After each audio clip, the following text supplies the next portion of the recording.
Hello, good afternoon. This is Chels Daft, and there's a change in the channel. No longer a 5-minute news update. I'm going to give you more of an update, probably about 8 to 10 minutes long these days. Just a little bit of a change on the channel. Hopefully you like it. There's so much to focus on today. Check out the new intro.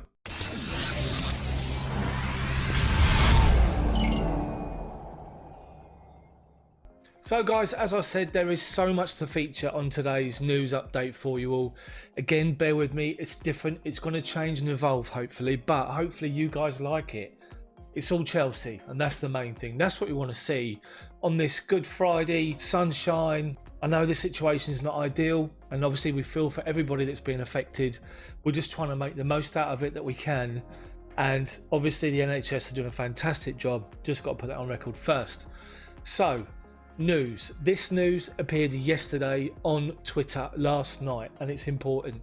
It's important because it's going to, I think, evolve and snowball and could possibly affect the Premier League, the Championship, League One, League Two.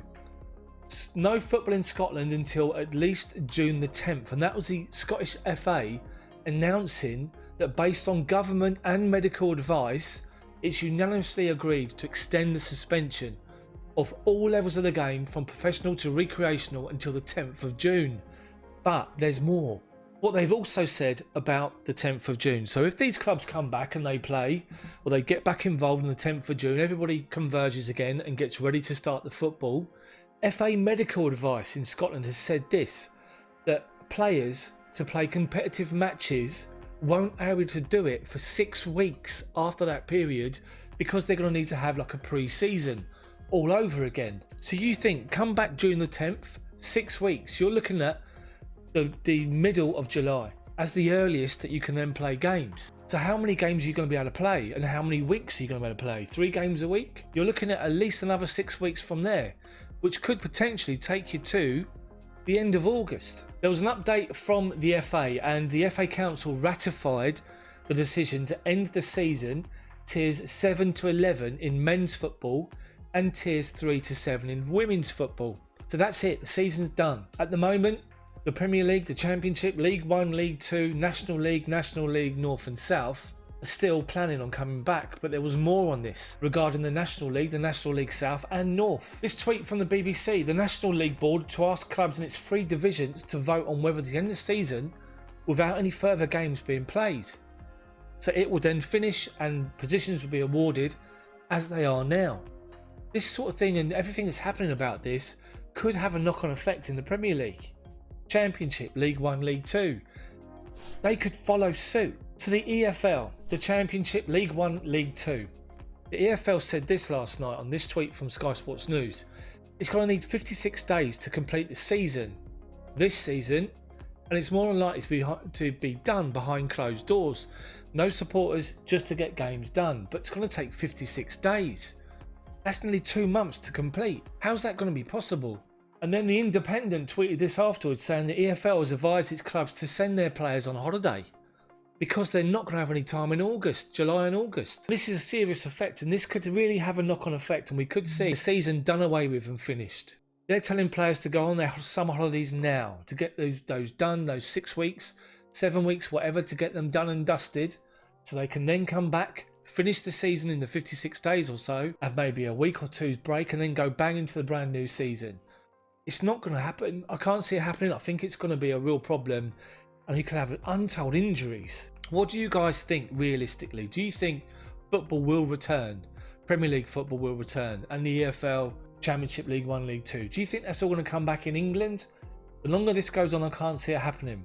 So will they then just finish the season and say these are the final positions, there's no relegations, no promotions, or take the teams as they are now? Of course, the teams that are going to be affected by going down from the Premier League will kick off. The teams that are fighting for promotion in the Championship could kick off. It's going to be a complete nightmare. I wonder if the best resolution is just to scrap the season. So we're going to move into some transfer news now, and some big transfer news, by the way. And first up, Emerson's in talks with Juve and Napoli over a move as Frank Lampard eyes Chilwell, and that's going to be featured in just a second. But Emerson is looking to leave. It's clear that he doesn't have a future under Frank Lampard.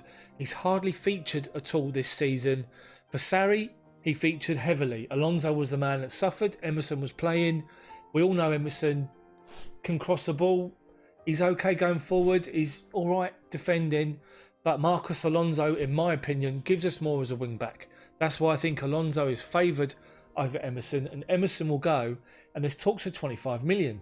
And this was featured by Simon Phillips in this tweet. Simon Phillips, who's quoting Nico Sciarra, Italian football expert, Juve and Napoli in talks. Chelsea want 20 to 30 million euros to sell him.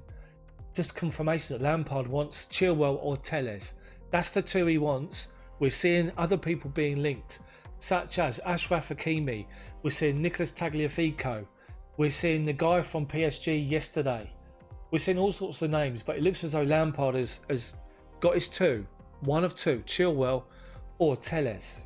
And this was also featured today. Newspaper report, as you can see. Chelsea planned 25 million move for Leicester defender Ben Chilwell. So how can he be 25 million when there's talk of 80 million or so? What they're actually saying is Chelsea believe in the summer they can get Chilwell for 50 million. So if they sell Emerson to Juve or Napoli for 25 million, they've only got to pay an extra 25, which takes it to 50. So Chilwell, what do we think of Ben Chilwell? Is he all that's cracked up to be? Is he somebody that impresses you, the Chelsea fan watching him? Or is Alex Telles the better option?